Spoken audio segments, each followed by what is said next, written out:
नमस्कार, चार का चक्रव्यूह देख रहे हैं आप। मैं हूं आपके साथ सबा शाहिद शेख।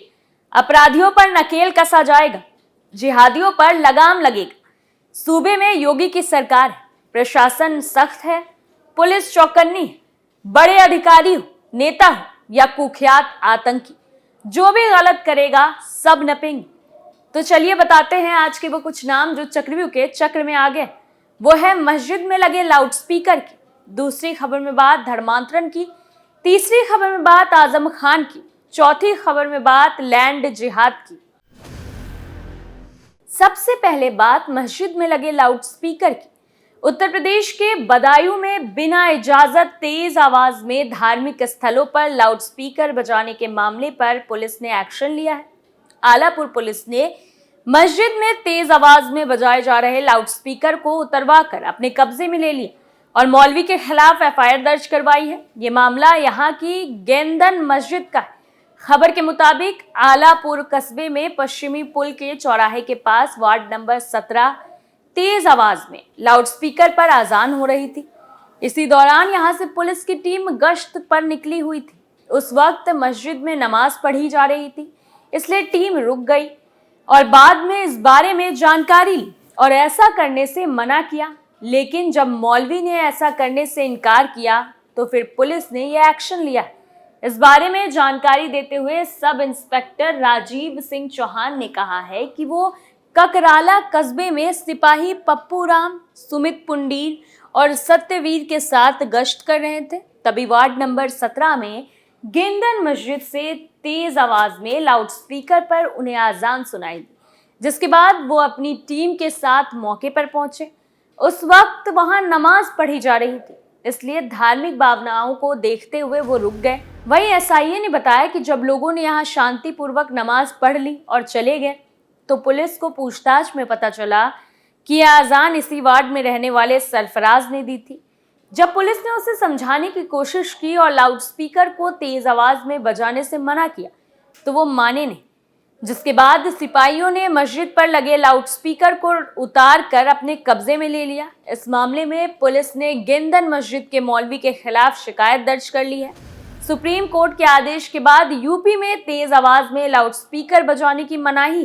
पिछले दिनों सीएम योगी के आदेश पर प्रदेश भर में सभी धार्मिक स्थलों पर तय मानकों के अनुसार लाउडस्पीकर की आवाज कम कर दी गई थी या फिर उन्हें हटा दिया गया था। बावजूद इसके अब भी कई जगहों पर तेज आवाज में लाउडस्पीकर बजाए जा रहे हैं। दूसरी खबर में बात करेंगे धर्मांतरण की। उत्तर प्रदेश के दो अलग जिलों से लव जिहाद के मामले सामने आए। पहला मामला फिरोजाबाद का है, जहां साजिद कुरैशी पर एक तलाकशुदा महिला के धर्मांतरण की साजिश का आरोप। पुलिस ने साजिद को गिरफ्तार करके जेल भेज दिया है। वहीं दूसरा मामला आगरा का है। यहाँ पंजाब की एक नाबालिग लड़की को साहिल नाम के लड़के के साथ पकड़ा गया। दोनों को पंजाब पुलिस के हवाले कर दिया गया है। पहला मामला फिरोजाबाद के थाना क्षेत्र सिरसागंज का। यहाँ एक महिला ने पुलिस में शिकायत दर्ज करवाई। शिकायत में महिला ने बताया कि उसकी बेटी की शादी 5 साल पहले हुई थी, लेकिन लगभग 1 साल पहले किसी कारण से तलाक हो गई थी। तलाक के बाद उसकी बेटी मायके में रह रही थी। फिर उसकी बेटी सिरसागंज के रहने वाले साजिद कुरैशी के साथ चली गई। कुछ दिनों बाद साजिद ने कॉल करके बेटी के साथ निकाह करने की जानकारी दी। शिकायत में पीड़िता ने आगे बताया है कि साजिद कुरैशी ने फोन पर उसकी बेटी का धर्म परिवर्तन करवाने की भी बात कही। इसी के साथ उसने महिला और उसके परिवार को हर हाल में निकाह में शामिल होने का दबाव बनाया। ऐसा ना करने पर साजिद ने अंजाम भुगतने की भी धमकी दी। उसने झूठे केस में फंसाने और जान से मारने की बात कही। पीड़ित मां ने साजिद कुरैशी पर खुद को बदनाम करने का भी आरोप लगाया। वहीं पुलिस ने शिकायत मिलने के बाद साजिद कुरैशी पर आईपीसी की धारा 507 के साथ साथ उत्तर प्रदेश विधि विरुद्ध धर्म संपरिवर्तन प्रतिषेध अधिनियम 2021 की धारा 3/5 के तहत एफआईआर दर्ज कर लिया है। आरोपी साजिद को गिरफ्तार भी कर लिया गया है। अब उस पर तगड़ी कार्रवाई होगी। तीसरी खबर में बात करेंगे आजम खान की। सपा नेता आजम खान की मुश्किलें कम होती नजर नहीं आ रही। बेटे अब्दुल्ला आजम के 2 जन्म प्रमाण पत्र के मामले में कोर्ट ने पूरे परिवार को दोषी करार दिया। तीनों को 7-7 साल जेल की सजा सुनाई गई। इसके साथ ही कोर्ट के आदेश पर पुलिस ने तीनों को हिरासत में ले लिया। दरअसल भाजपा नेता आकाश सक्सेना ने इस मामले में मुकदमा दर्ज करवाया था। 2017 के विधानसभा चुनाव में आजम खान के बेटे अब्दुल्ला आजम रामपुर की स्वार विधानसभा सीट से सपा के टिकट पर चुनाव लड़े थे। इस चुनाव में उन्हें जीत भी मिली थी। उनके विरोधी उम्मीदवार और बीएसपी नेता नवाब काजिम अली खान ने अब्दुल्ला की उम्र को लेकर हाईकोर्ट में चुनौती दी। उन्होंने आरोप लगाया था कि अब्दुल्ला की उम्र विधायकी चुनाव लड़ने की नहीं है। शैक्षिक प्रमाण पत्रों में अब्दुल्ला की जन्म तिथि 1 जनवरी 1993 है, जबकि उनके बर्थ सर्टिफिकेट में 30 सितंबर 1990 को पैदा हुए हैं। हाईकोर्ट ने मामले की सुनवाई करते हुए अब्दुल्ला की तरफ से पेश किए गए जन्म प्रमाण पत्र को फर्जी पाया था और स्वार सीट से उनका चुनाव रद्द कर दिया था। कोर्ट ने पाया था कि साल 2017 में चुनाव लड़ने के दौरान अब्दुल्ला की उम्र 25 साल से कम थी। 2017 में चुनाव लड़ने के दौरान अब्दुल्ला की उम्र 25 साल से कम थी। इसके बाद इस मामले में एक नया मोड़ आया। रामपुर से बीजेपी विधायक आकाश सक्सेना ने 2019 में रामपुर के गंज थाने में आजम खान के बेटे अब्दुल्ला आजम के खिलाफ 2 जन्म प्रमाण पत्र होने का मामला दर्ज कराया था, जिसमें आजम और उनकी पत्नी तंजीन फातिमा को भी आरोपी बनाया गया है।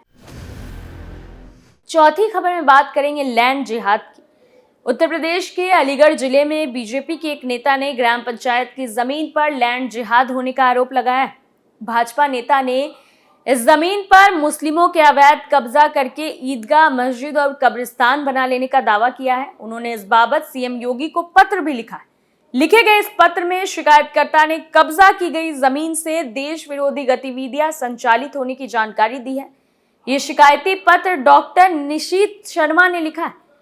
निशीत भाजपा में अलीगढ़ के जिला प्रवक्ता और मीडिया प्रभारी रह चुके हैं। जिस जगह का उन्होंने जिक्र किया है वो तहसील कोल क्षेत्र के गांव चिलकोड़ा की। ये गांव अलीगढ़ शहर से सटा हुआ है। शिकायत में उन्होंने बताया है कि गांव पंचायत की जमीन पर मुस्लिम समुदाय के लोगों ने साल 2010 से अवैध कब्जा शुरू किया था। तब के लेखपाल ने अवैध कब्जेदारों पर केस भी दर्ज करवाया था, लेकिन उसको पिछली सरकार ने दबा लिया। शिकायत में आगे बताया गया है कि साल 2017 में गांव चिलकोरा के रहने वालों ने वहां हुए अवैध कब्जे की शिकायत हाईकोर्ट में एक जनहित याचिका के जरिए की थी। इस पीआईएल पर हाईकोर्ट ने अलीगढ़ प्रशासन को 6 महीने की समय सीमा देते हुए जरूरी कार्रवाई के निर्देश दिए थे। निशीत शर्मा का आरोप है कि उच्च न्यायालय के आदेश के बावजूद कार्रवाई न होने पर ग्रामीणों ने अदालत में अवमानना का केस दर्ज किया। वहीं इस केस के बाद अलीगढ़ के डीएम के साथ कोल के एसडीएम और तहसीलदार को तलब किया गया था।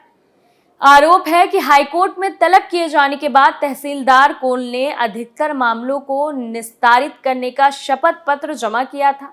हालांकि निशीत के मुताबिक असली हालत चिंताजनक है। उनका दावा है कि चारागाह की जमीन पर मुस्लिम समुदाय के मस्जिद, ईदगाह, कब्रिस्तान और अवैध तौर पर मकान बना लिए गए। इस जमावड़े को शिकायतकर्ता ने हरियाणा के नू मेवात वाले पैटर्न पर आबादी बढ़ाने की साजिश बताया है। निशीत का यह दावा है कि अवैध कब्जे वाली सड़क को सीएए विरोधी हिंसा में दंगे भड़काने के लिए इस्तेमाल किया है। वहीं शिकायत के अंत में निशीत ने अवैध कब्जे की जमीन का इस्तेमाल कर रोहिंग्या और बांग्लादेशियों को भी संरक्षण मिलने की बात कही। साथ ही कब्जेदारों को इस्लामी कट्टरपंथी कहते हुए मुख्यमंत्री से न सिर्फ जमीन से अवैध कब्जा हटवाने का आदेश देने बल्कि इसके पीछे जिम्मेदार अधिकारियों पर कार्रवाई किए जाने की भी मांग की है। सबूत के तौर पर बीजेपी नेता ने कुछ बिल्डिंग और इबादत गाहों की तस्वीर भी अपने फेसबुक पर शेयर की। यहाँ एक इबादत गाह के आगे कुछ बकरियां खड़ी दिखाई दे रही। साथ ही एक अन्य तस्वीर में कई मकान बने दिख रहे हैं, जिसके साथ खुली नाली निकल रही। निशीत ने अपनी शिकायत में सीएम योगी को टैग किया है। उन्होंने लिखा है कि अलीगढ़ में ग्राम पंचायत चिलकोरा की भूमि पर तैयार हो रहा एक और मेवात। चारगाह की जमीन पर अवैध कॉलोनी, मस्जिद, कब्रिस्तान हो चुका तैयार। प्रशासन ने की कोर्ट की अवमानना। सालों तक अधिकारी रहे मौन। योगी जी को पत्र लिखकर की प्रार्थना, दंडित करे इन सबको, भूमि मुक्त हो। हालांकि अब ये देखना होगा कि इस पर क्या एक्शन लिया जाता है। फिलहाल के लिए 4 का चक्रव्यूह में इतना ही। बाकी तमाम बड़ी खबरों के लिए देखते रहिए कैपिटल टीवी उत्तर प्रदेश। नमस्कार।